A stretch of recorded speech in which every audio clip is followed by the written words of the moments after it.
All right, we have a mineral deep dive episode on boron, which I'm excited for. I feel like some people know about boron, but I think it's a very under recognized mineral. I did a mineral deep dive on iodine at the end of season 2, and it's one of my most popular episodes. So I was like, I'll do another one. And then something that just kind of kept coming up, I get a lot of questions on like male fertility, men's health, and I do plan to have an expert on in the future. But when I think of men's health, I think of boron. So I was like, I'll do a deep dive on boron. Haven't talked about it much. And I feel like it's one that can help people in multiple ways. And a lot of that is like one with like our hormones. We'll talk about how it can support testosterone in men and women, and then also estrogen in postmenopausal women. It also increases the half-life of vitamin D, so it can help us metabolize vitamin D better and use it better.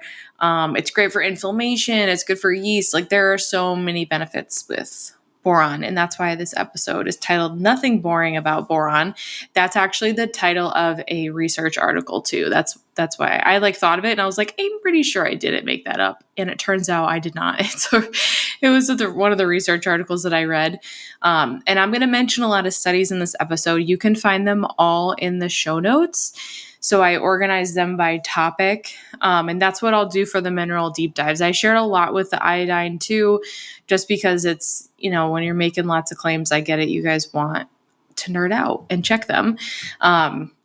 So I'm going to have, it's an absurd amount, but there's a lot of research on boron, but we need more on the mechanisms because now we don't really fully understand yet exactly how it works with hormones, but we just have seen the possible effects of it benefiting them. So let me know if you like this format of the mineral deep dives. Iodine, boron, share in your stories, tag me at Hormone Healing RD. Message me or comment on something. I just want to know so that I know, yes, I should probably do a whole season of this stuff or at least sprinkle more of these episodes in. All right. So what is boron and what does it do in our bodies? It's a trace mineral, which is why I focus on it in my practice because we do the hair mineral testing. It's a trace mineral. It's involved in maintaining bone health. It's involved in balancing calcium and magnesium and has an impact on both of those minerals. It also impacts our vitamin D status, like I mentioned, in sex hormones like estrogen and testosterone and sex hormone binding globulin. That's like the biggest thing it has an impact on, which we'll talk about what that means and how it can help your hormones. It also has the potential to reduce arthritis. That's probably one of the top things that boron is used for in that people know of in day to day. And that's because of how it can impact calcium, magnesium, and vitamin D. Those can all support our bones. It also is helpful for inflammation. There are some studies on impacting insulin and supporting blood sugar balance. And parathyroid. That's probably the biggest thing that I learned about it for first because I had a few clients with hyperparathyroidism. And so boron was very helpful for dealing with their symptoms and the calcium issues and all that stuff, especially because they were utilizing other supplements that were making them feel worse, even though their labs technically looked better. But boron was like a saving grace for them. So it does a lot of different things in the body, right? It can impact us hormonally, our immune system, also cognitive function, inflammation, lots of different things. And this is why I feel like it's such an underappreciated mineral. It's also one that we can definitely get it from food, but adding some via supplementation, which we'll talk about at the end, can also be helpful as long as, you're doing it in small amounts and you're being smart. But there's not a lot of talk about it. I feel like one, because not everyone knows what hair mineral testing is. And one of the best ways to test it is through your hair. It's found in the largest amounts in our bones, nails, and hair. So that's why in my Master Your Minerals course, when the students go through that, if they order a hair test through me, we automatically add boron to it. Sometimes people come to us and they've already done a hair test and they're like, how come I don't have boron on there? It costs extra. So you do have to request to add it. The labs don't automatically do it. I think it's worth it. It's like $7. So we always add it for people. But it's a big one, and it can give you information on iron too. So we'll talk about how it interacts with other nutrients as well. Boron is found in our environment, right? We're getting it from plants, things like fruits, veggies, nuts. But it's found all over in our food, in our environment. It has an atomic weight of 10.81, and the symbol for it is B. So if you are looking at a hair test, then you'll know if you had it tested because it'll just have a B. And if you have the trace elements one, like the one that we use, then it's all the way on the right side. It's like towards the right. And if it says Na above it, that means that they did not test it. If there's two little arrows, that means that it was so low that it wasn't detectable. Boron is a tough element. It's very hard. And it's essential for all green plants, which I thought was interesting. It's present in all plants and unprocessed foods if you're getting like plant-based foods. So we're always going to be getting some in our diet if we're eating fruits and veggies, maybe some nuts. It's also in beans and legumes. So most likely there's some trace amounts of boron in your diet. We'll talk about which foods are the highest in it at the end and like how you can start adding boron into your day-to-day. But that's like boron in a nutshell. Does a lot of different things, but it is a trace mineral though, so it means that we don't need it in like very large amounts. So how does boron impact our hormones? I do wish there was a little bit more research on menstruating women because a lot of the research is on men and postmenopausal women, which is most research because, the cyclical nature of women is it adds a lot of variables to a study. But I would say when it comes to boron, the biggest impact that it's having is that it can help lower steroid hormone binding globulin, SHBG. This is a protein, and it does exactly what it sounds like. It binds to steroid hormones. It can bind to DHT, which I talked a lot about in the hair loss episode. It is an androgen, so it's a male hormone. It's a very strong one, has lots of androgenic properties. So it can contribute to hair loss, acne, that sort of thing. So it can bind to DHT, testosterone, androstenediol, estradiol, and estrone. And those are just two different forms of estrogen. Estradiol is E2. On lab work, estrone is E1. So SHBG can bind to all of those. It has a greater affinity for androgens, though, so the testosterone type of hormones, than the female hormones like estrogen and progesterone. But it does bind to some estrogen.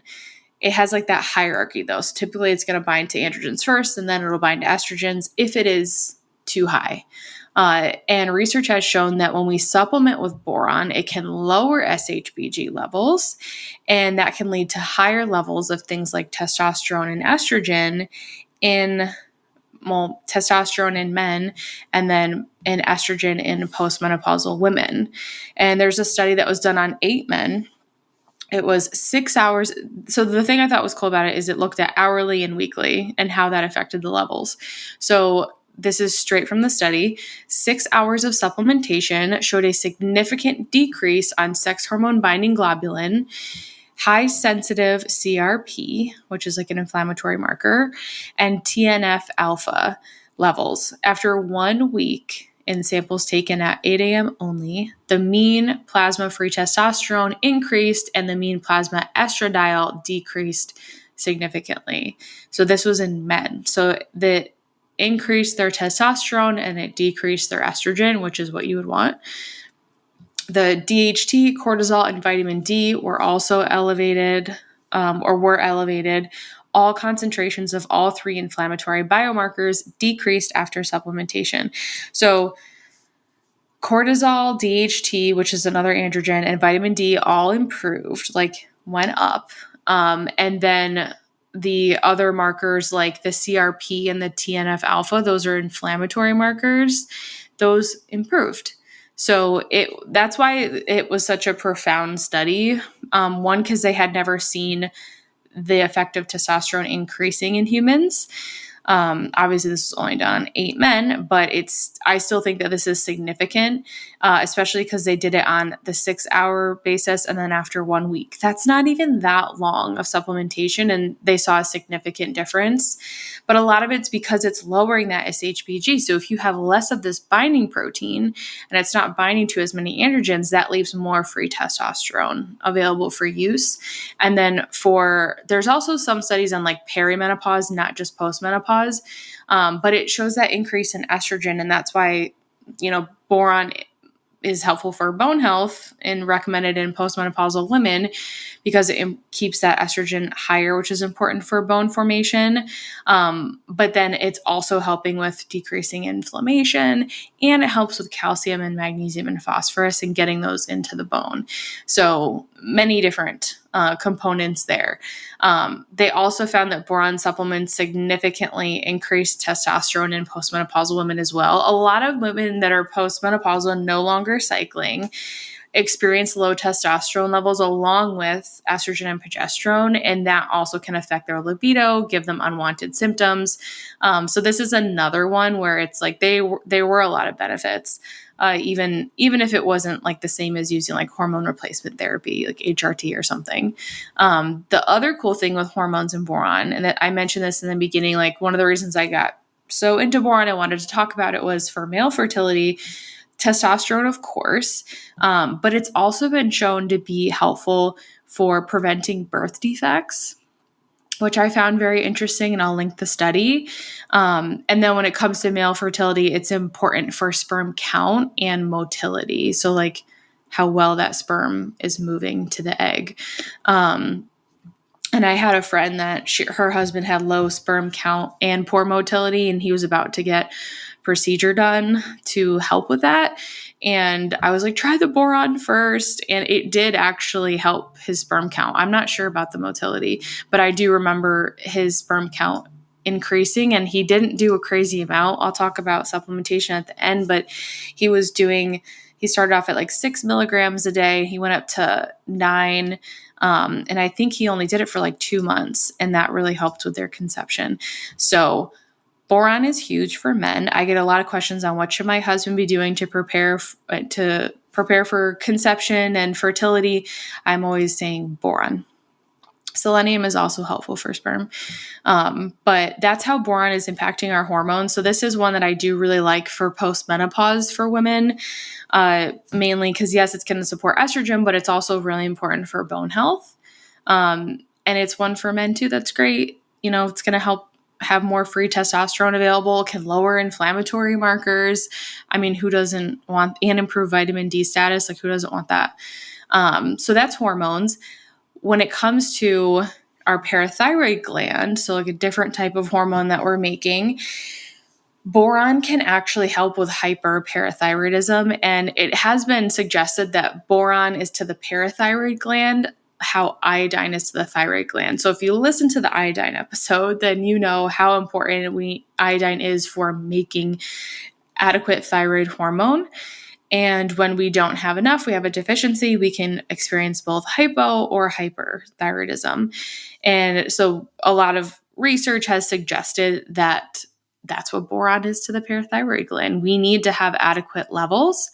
Otherwise, we could have hyperparathyroidism, which changes how we regulate calcium and everything. So if you're like, what is the hyperparathyroid, or what are our parathyroid glands? We have 4 very small pea-sized parathyroid glands that are behind our thyroid. So in our neck, behind our thyroid, they control how much calcium is in the blood and within our bones. So they very tightly regulate calcium. And it's very important to do this. And if you've gone through my mineral course and learned about calcium, you know that, an excessive amount of calcium leaving the bones and teeth. Obviously, there's bone and oral health concerns, but there's also like thyroid health concerns, and slowing down of that metabolism, which once our metabolism slows, everything is impacted by that, right? Our digestion, ovulation, hormone production, everything's impacted. So detoxification. So when we have these parathyroid glands functioning properly, they're going to help maintain our body's calcium levels within a very narrow range. this is also important for our nervous system and how our muscular system are functioning. Boron deficiency has been shown to cause those parathyroid glands to become overactive. And so if we release too much parathyroid hormone, instead of having that really tight regulation of calcium, we are going to start to release calcium from the bones and the teeth. And that leads to higher blood levels, often leading to higher hair test levels as well. And then we have more arthritis, osteoporosis, bone loss, right? Tooth decay issues. And overall, just like a slowing of the metabolism. And eventually your thyroid can be impacted by that as well. So boron is very important for someone that's struggling with hyperparathyroidism. When we think about how magnesium plays into this, because when I think of clients I've worked with that have had hyperparathyroidism and, what else do we focus on? Like, yes, boron's important, but we also have to look at magnesium status, and magnesium deficient levels can also cause our parathyroid gland to become overactive. And so usually I'm looking most at mineral status through hair mineral testing, but definitely boron, magnesium. And the interesting thing with magnesium is that boron can actually improve our absorption of it, similar to calcium. So if you are trying to boost magnesium status, then including some boron in your diet or via supplementation, we'll talk about at the end, can really help with that. So parathyroid, we want to think boron, but we also want to pay attention to magnesium. Vitamin D and bone health. I talked about how boron can help calcium and magnesium and phosphorus go inside the cell into our bones and our teeth. That's a huge one. It's also preventing that bone loss when it helps support estrogen levels. So we have seen in studies it can improve bone density, it can help prevent bone loss, and it helps with things like osteoporosis. That's why if you ever look at a supplement that's for bone health, it usually doesn't just have calcium. It'll usually have calcium, vitamin K2, and boron. Sometimes they have magnesium if they're smart. But those, I don't recommend supplementing with calcium, by the way. That's I talk about utilizing whole food calcium in my course. I would definitely not recommending that. I'm just, you might have seen boron on a supplement like this. I know my mom was recommended one, and I was like, no, we're not doing that. But it can also help protect the bones because of that estrogen. And that's something that does particularly happen post-menopause. Estrogen drops that can lead to more bone loss and more iron, right? When we have, we're not bleeding as much, we're not losing that blood, women still absorb a lot of iron even as we are older. So once that happens and we have too much iron, that can also prevent new bone formation. And so I look at bone loss and menopause as it's an estrogen hormone issue, often a micronutrient like a mineral deficiency issue, and then typically paired with some excess iron or just iron that's not being regulated properly. And so boron can also help get excess iron out of the bone. So it's helping with bone health in a number of different ways. But with vitamin D, this is also an important one because remember, vitamin D is going to impact how we absorb calcium in our gut. So studies actually show that the body can produce and use vitamin D better with boron, and absorb that calcium better when vitamin D is present. But the cool part about boron is that it's increasing that half-life of vitamin D. So instead of it, staying in our bloodstream for a shorter period, it's going to stay in the body in a more useful form, that 25 hydroxy form, longer. So instead of half the time, it's going to double that. And then, of course, if we don't have enough boron, we're going to have a hard time with calcium and vitamin D levels. So when we pair boron with adequate vitamin D, that's going to help us absorb more calcium in the gut, which is important for bone health, but it's not the only mineral. And I know that it's gets the main focus because our bones are definitely made up of a lot of calcium, but they also have phosphorus and magnesium in there. So we want to remember that too, that we need adequate magnesium for hyperparathyroid. If we have too little, then our parathyroid gland is going to be overactive. That can contribute to bone loss, but we also store some magnesium in our bones. And I think a lot of people don't realize that. And then in one study, it was actually pretty cool. It found that boron supplements can increase bone formation and inhibit bone resorption, producing therapeutic protection against osteoporosis. And that was an animal study. But they saw that when rats were fed boron-deprived diets, they experienced spongy bones, bone loss in femurs and lumbar vertebrae, and just like more osteoporotic conditions. But when rats got a high boron supplement in their diet, it showed improvements in bone mass, bone thickness, bone volume, and higher levels of estrogen. And remember, boron, one of the benefits, it can lower that SHBG, which means that those postmenopausal women can have more estrogen that's not being bound up. So supports vitamin D and bone health on many levels. And a lot of it's the interactions with other minerals. And I think that's like one of the big picture things to keep in mind. Sometimes we want this like mineral to fit in a box. So like, well, boron directly causes this, right? Cause and effect. But a lot of the times when it comes to things like vitamins and minerals, they're synergistic. They're working together. So it's really hard to try to isolate them and say, well, if we take boron, this is exactly what's going to happen. We don't even know exactly how things happen still with boron, and a lot of other nutrients, by the way, that are recommended to us. But we can see that, okay, well, boron affects magnesium and calcium and phosphorus. And then we see, oh, in a study, it helps with bone health. It's probably because it's how it's impacting those other minerals. So there's a lot of interactions, but I think that's what makes minerals so fun, is that they all impact each other. And so that's why focusing on like balanced sources, not just honing in on only one mineral, we have to look at all of them, is so helpful.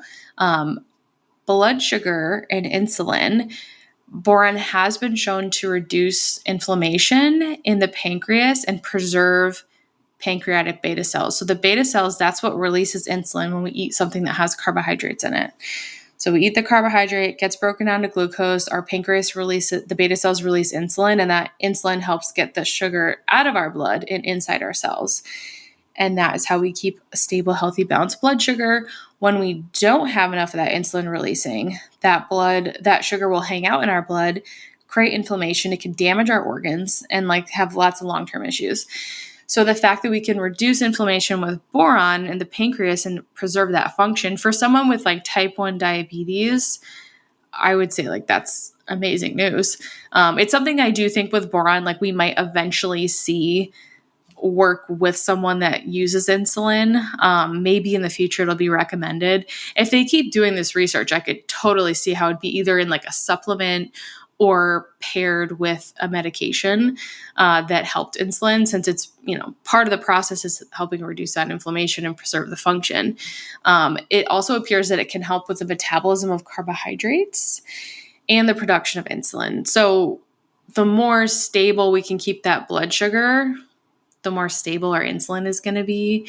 When we have highs and lows, then we can tend to release more glucose, more insulin, and it can make us less sensitive.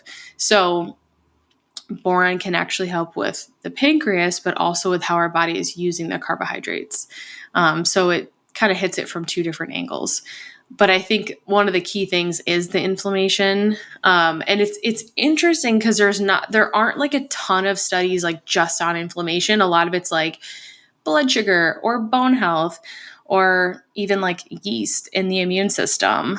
There was one on oral health that was really cool that I found, but a lot of it's like, it has this like great result, but a lot of it has to do with its natural anti-inflammatory properties.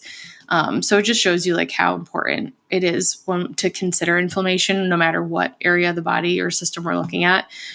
And that same study, remember that one with the men that lowered their steroid hormone binding globulin and upped their testosterone, it did also reduce those inflammatory markers. So that the HSCRP and the TNF alpha.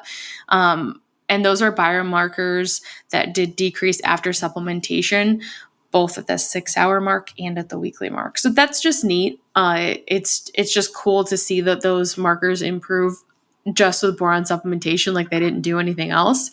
It does make you wonder, like if someone's adding it to a lifestyle that already has like a really good foundation and they're working in other things, like what would that type of research show? And hopefully they do more in women in the future. But I did see some in postmenopausal women that I'll link that they did measure their CRP and the inflammatory stuff, and they did improve as well. So overall, boron can help with inflammatory markers, which then I'm like, well, how does it help our immune system? It definitely does. It supports vitamin D, helps reduce inflammation. So overall, it's having a good immune effect. But the other way that it can impact our immune system is how it can eradicate yeast. It has a lot of antifungal properties to it. And if you've ever heard of boric acid, the active ingredient in that is boron.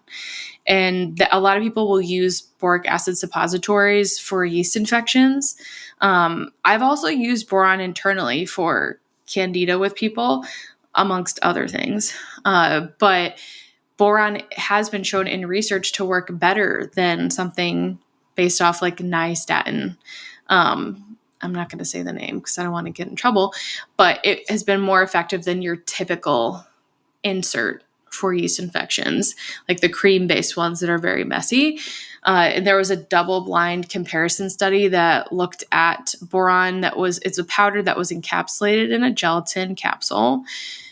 They compared it to your typical commercial yeast infection suppository, and boron was actually better able to treat yeast infections. 92% of the women had relief after 7 to 10 days of treatment with the boron-based one, the boric acid one, compared to 64% using the standard cream. I mean, that's pretty significant. And it doesn't have any unwanted side effects, right? That's the big thing. And I would love if they did a study on recurrent yeast infections, because I have seen that quite a bit in clients. And I do find that the boric acid is so much more effective. Obviously, you want to get to the root cause. What is going on with their immune system? Is it exhausted? If they're having recurrent yeast infections, most likely. And you'd want to figure out, like, why isn't that immune system functioning properly? Why is the yeast able to overgrow? But in the meantime, I mean, boric acid suppositories seem like a much better and just like a better option because it's like a more natural antifungal and it works better. And then you're not completely disrupting your vaginal microbiome. And there also I found something on an astringent. Let me see. Oh yeah. So boron, it can also act as an astringent or treat infections on the skin. I've never actually used it for this because I didn't find it until I was getting everything together for this podcast. But I wasn't shocked because I've had clients use the suppositories, also do the baths, like boron baths, which we'll talk about. And they have seen a lot of improvements with like yeast, fungal stuff, and like skin issues, like even like psoriasis and stuff. But it is like a natural astringent. And so it can like reduce that inflammation and too much moisture on the skin.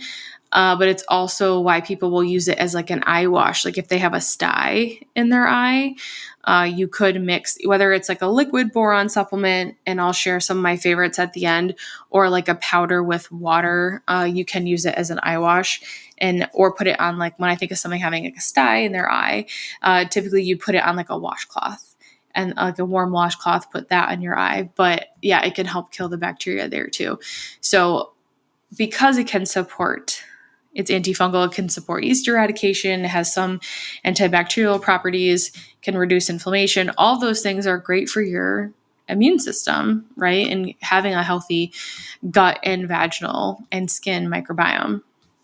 So those are like the major benefits of boron, all the different things that it's been researched for. And I'll put all those studies in the show notes. When it comes to how it reacts with other nutrients, I talked a little bit about these, but I just want to go reiterate them one more time and go to a little bit more detail on iron because I think it's interesting and hopefully you guys do too. But magnesium's the first one. Remember, I talked about low magnesium can lead to hyperparathyroidism. Boron enhances the absorption of magnesium. Boron also helps get calcium and phosphorus into the bones and teeth and keep them there, which is key because when we start releasing those, and so that can happen after lots of chronic stress too. It's not just hyperparathyroidism. I think people are like, oh, I'm good. I don't have that. I see a lot of high calcium on hair tests, and if you don't have hard water, then it's typically a sign of that super chronic stress or other nutrient deficiencies. But it's really important for calcium and phosphorus. Keep those in check, which is important for your metabolism. metabolism. Hopefully you know by now that it's important for your hormones and everything. It increases the half-life of vitamin D. And then for copper and ceruloplasmin, it's actually interesting. Studies have shown higher levels of ceruloplasmin when supplementing with boron. It also helps make it more bioavailable, like copper in general. That's really what I mean when I say bioavailable copper, is that ceruloplasmin. And I talk about all about copper and iron in season 1 in our copper and iron episode that I'll put in the show notes. But those are like the main interactions. Basically, it's making copper more available, which now helps us make sense of the next one, which is iron. And I mentioned before how boron can be helpful for iron, which is why it's so important in menopause, because we can have an excess of iron. But Morley Robbins talks about this a lot, and boron's actually part of that root cause protocol. It has an inverse relationship to iron. So typically, I'm always thinking of hair tests because that's what I do all day, is look at people's hair tests pretty much, and help people inside my course and my membership. So on the hair test, if we are looking at the kind of main chart of minerals, and I'll put one on the screen here, you're going to see, all our main minerals, our second, third level minerals, boron's on there, and you'll see iron. Hair test is not the best assessment of iron. It's like one look at it. You want to compare blood work as well. But boron is inversely related to iron. So sometimes if we see really low levels of boron on a hair test, then we know, okay, iron's possibly acting out, especially if someone has symptoms. And when I think of like symptoms of that, of like excess iron getting out of the iron recycling system or accumulating in like our liver, our bones, or tissues, I think of like lots of excess estrogen symptoms like painful heavy periods, recurrent GI issues, or pathogens, parasites, or yeast in the gut, because that feeds off of iron, inflammation in general, joint pain, those types of things. A lot of things can be related to iron, honestly. Those are like the big ones that come to my mind right now. And boron can actually help with that, especially when it comes to like bones and everything. But copper is huge. We need copper in its most bioavailable form, that ceruloplasmin, in order to keep iron moving in the iron recycling system in the body. And again, I'm going to link that podcast episode if you want to hear all about the iron recycling system. The ceruloplasmin is what fuels the enzymes that move the iron around. So if we don't have enough ceruloplasmin because we don't have enough copper and vitamin A, or things like boron, magnesium is also important for it. Most kind of like our essential minerals, they're going to help us keep the system functioning properly, minus how they affect everything else, right? I've already just talked about how boron affects all the different areas of the body. Same thing with all of our other minerals. You learned about iodine if you listen to that episode. They're not just having that one cause and effect. Minerals are going to affect many different interactions and systems in the body. If we can get more ceruloplasmin and copper, that's going to help with iron regulation. When we don't have enough active bioavailable copper, whether it be from like maybe we're not getting it in our diet, maybe we're not eating copper rich foods. Most people don't come to me eating organ meats, right? Unless you have like an ancestral health background. Most people aren't having those things, but a lot of us are taking like zinc supplements and stuff. And there's actually a great study that I saw shared on Instagram a few weeks back about how like supplementing zinc so much, especially high doses, has led to copper deficiencies in a lot of people, because zinc and copper are antagonists. So we don't want too much of either one, right? We just want a balance of everything. And when it comes to looking at iron, balance is key. So it's not like we want to overdo copper and vitamin A. We just want to get enough on a regular basis in our diet so that we can keep that iron in a good place. And when we think of how boron is impacting this, boron helps with cell membranes when it comes to iron. So it helps to prevent that iron from really getting into that cell membrane and starting that oxidation process or that inflammation process. Oxidation in the body is just a fancy way to say inflammation.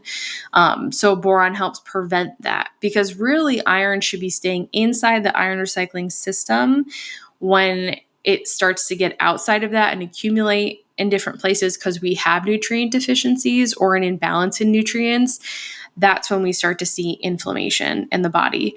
And because boron can help get excess iron out of things like the joints, it can be very helpful for things like arthritis and joint pain, things like that. But I do think that the other side of that is just that it helps with calcium and magnesium and phosphorus and vitamin D, and all those things can help your bone status as well. So I think it's like a threefold piece where it helps getting the iron out of the bones. It helps to make more copper and ceruloplasmin to regulate that iron. And then it's also reducing inflammation and getting minerals to where they need to be for bone health. So typically it's, boron, I feel like it's not really thought of for regulating iron if you're kind of in the copper iron space, but it does play a big role in just protecting our cells from that inflammation and stress. So magnesium, vitamin D, calcium, phosphorus, copper, and iron. Those are going to be like the big minerals that are most impacted when it comes to boron and its nutrient interactions. When we think about, okay, so boron's great.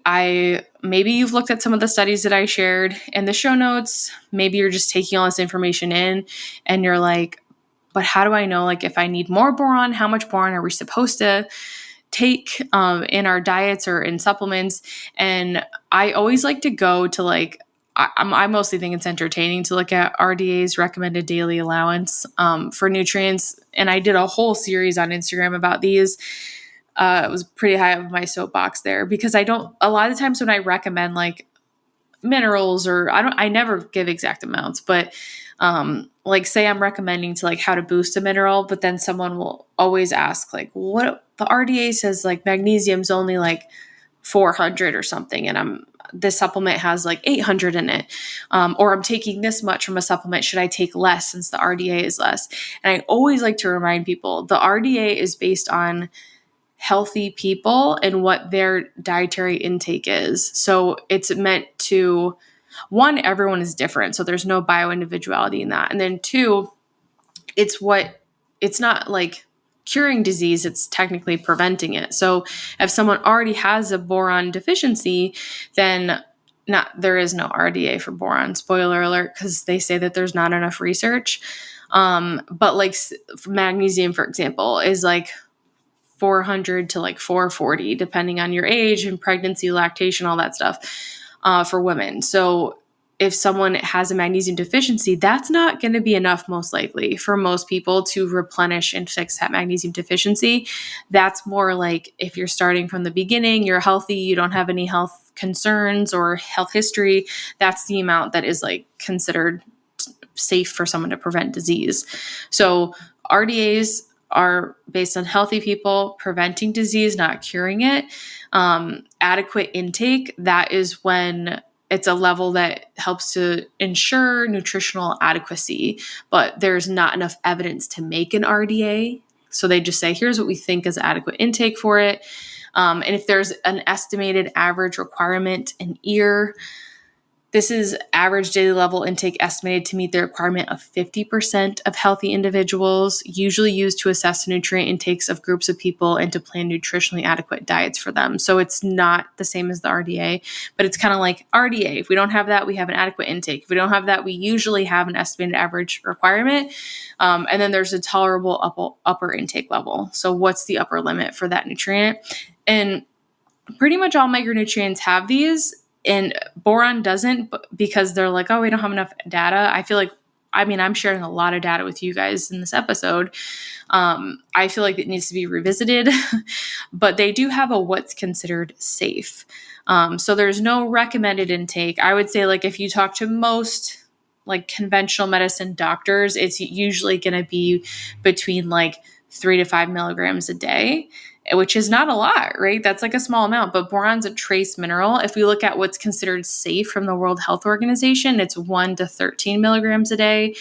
When you go above that, you could possibly have some symptoms like digestive issues, headaches, restlessness, kidney issues. So you do want to be careful if you have a kidney history, dermatitis, indigestion. A lot of it's like GI issues, which I think is like a lot of stuff, but you could definitely take too much and it can have serious repercussions. So I never do the mineral deep dives for people to megadose on things. And I feel like I have to say that over and over because it's like, I get it. It's a cool mineral. I'm highlighting it, but I don't want you to like overdo it. So safe is 1 to 13 milligrams a day.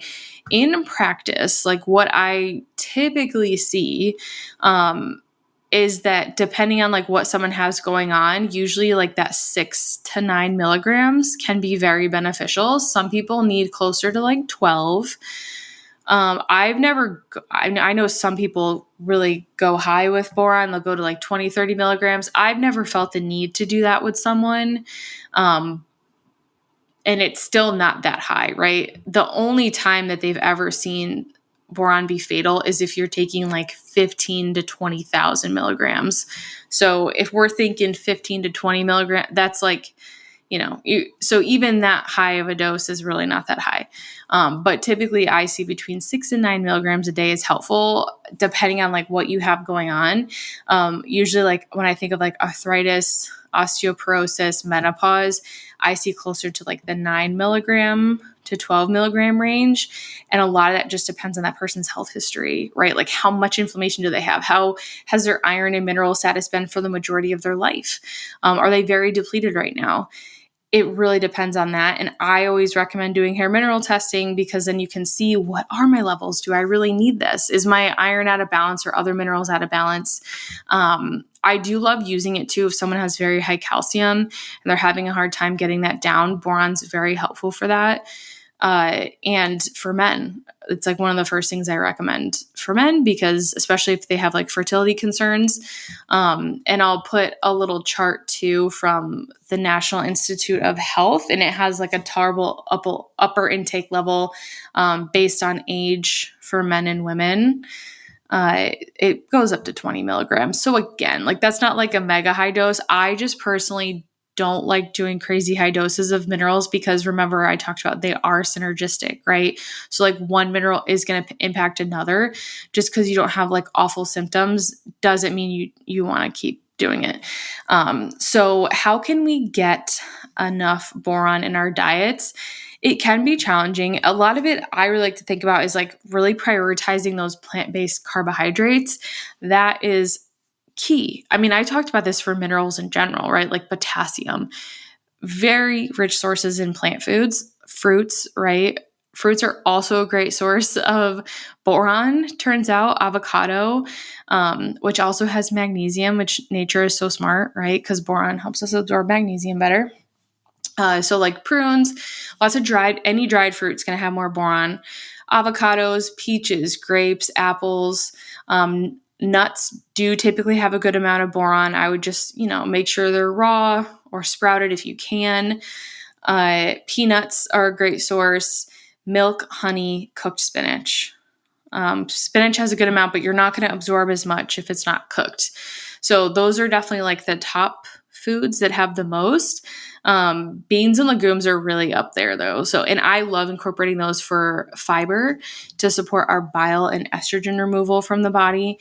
They can also feed good bacteria. So lots of benefits with that. But if you're also looking to get more boron in your diet, beans are a great way to do it. If you're looking to get closer to that like 6 to 9 milligram amount, you're most likely going to have to add some form of a supplement. So you could do like Epsom salt. Epsom salt. Well, I'm going to talk about adding Epsom salt, but you could do boron baths. So you could do a mix of boron, boric acid powder. It just has to be 100% borax powder is what you're looking for.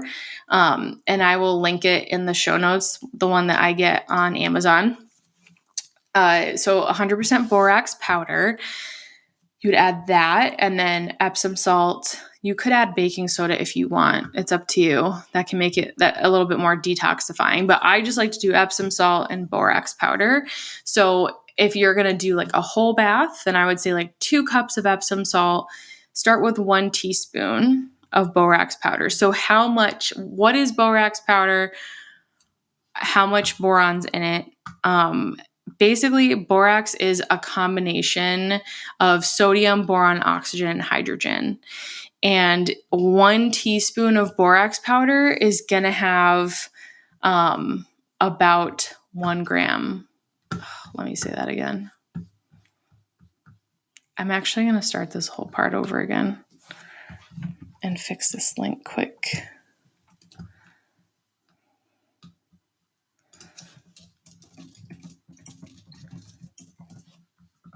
Okay.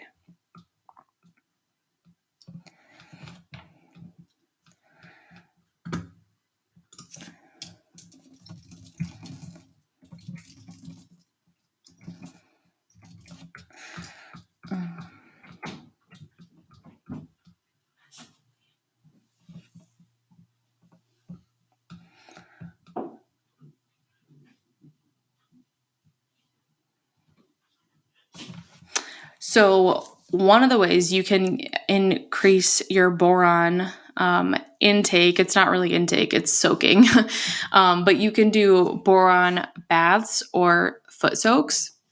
You would just use borax powder. So you want to get 100% borax. You need it to say 100% borax so that it's pure. I get one on Amazon that I will link to that I've reached out to the company. It is 100% pure. I trust it. And it lasts you a long time. You don't need a lot. It's not like when you get like magnesium powder or Epsom salt for baths where you're using a ton. You're using a small amount. And borax is a combination. It's not just boron. It's sodium, boron, oxygen, and hydrogen. So what I typically like to do is do like 2 cups of Epsom salt, 1 teaspoon of borax. Because if we think about it, 1/4 of a teaspoon of borax is going to have about 113 milligrams of boron. So if we're doing like a whole teaspoon, we're getting over 400 milligrams. This is not like taking it. You're not going to absorb 100% of that though, right? So even if you wanted to start with a 1/4 teaspoon, that would be fine. You don't have to start with a whole. Most people end up doing like 1 to 2 tablespoons of borax powder in their baths. They'll like, I just always am like, let's just do it slowly. Let's not freak your body out. So 2 cups Epsom salt, 1 teaspoon of borax. You can work up to 1 or 2 tablespoons if you want. For foot soaks, you would do a cup of Epsom salt and then still a teaspoon of borax. I wouldn't go up to more than like a tablespoon for the foot soaks, but those are great ways to start incorporating it. And remember, if you use it with the Epsom salt, which is that magnesium chloride, then you're going to be able to boost the magnesium absorption too. So I love borax baths. And then for supplements, I like liquid boron. There's like encapsulated versions. It doesn't have a taste really, so you can add it to anything. But I like the Trace Minerals liquid boron. It's just easy. You're going to absorb it well. And 1 serving of it has 6 milligrams. So I think it's like 1 1.25 milliliters has 6 milligrams. So obviously you would start with less than that. But you don't need a lot to get a good amount of boron. And it's a very easy way to start adding it in. Always talk with your doctor before or provider before adding anything in. And remember that minerals impact other minerals. So we don't just want to like blindly supplement. You want to have a reason, right? You don't want to be taking a million supplements. You want to know why you're taking it. And if you're like, I don't really know if I need it, if I do anything that could decrease boron, alcohol is a big one. It lowers our absorption of it. So I would say like anyone that drinks alcohol on a regular basis probably needs more boron. Chronic long-term stress is going to eventually use up a lot of boron. And then certain prescription medications can. It just like depends on what you're taking.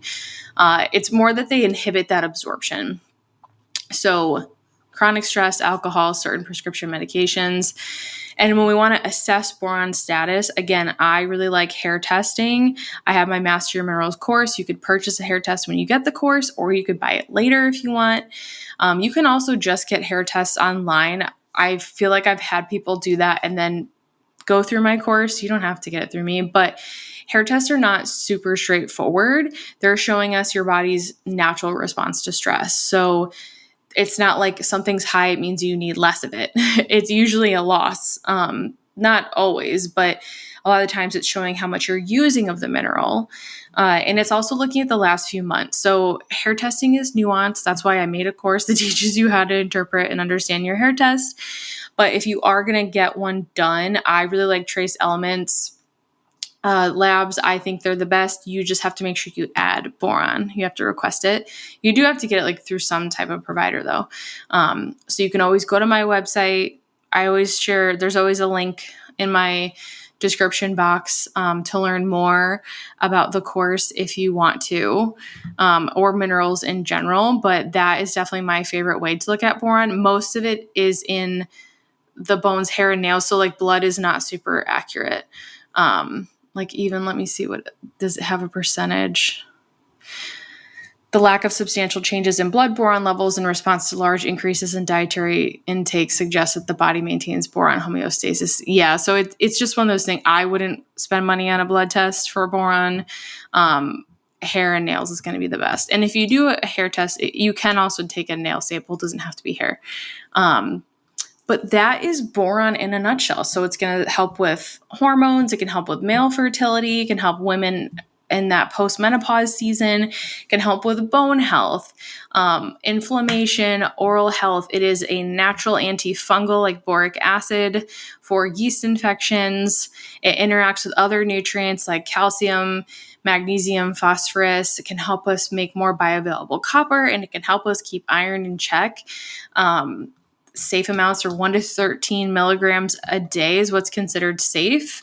There's no really crazy effects until you get to like that 15 to 20,000 milligram amount, which like hopefully no one would do. But it can be very detoxifying. So let's be careful with boron. I'm not telling anyone to go take it, but if you want to start with the soaks, that's what I usually have people do. It's just a very gentle way to add it in, and of course through food. So have your fruits and veggies, cook the spinach, eat beans and legumes, and that can be a great way to start introducing it into your diet. But I hope that you found this episode helpful, intriguing. Maybe you have someone in your family and you're like, ooh, they have arthritis. I'm going to like, maybe they'll do a hair test and we can consider some boron. Or maybe, oh, my mom just went through menopause and she's having some trouble. Maybe we'll try some boron. Maybe you have fertility concerns. Whatever it might be. I hope this is helpful. Just let me know if you like these and I'll definitely do more of them. And I will talk to you in the next episode.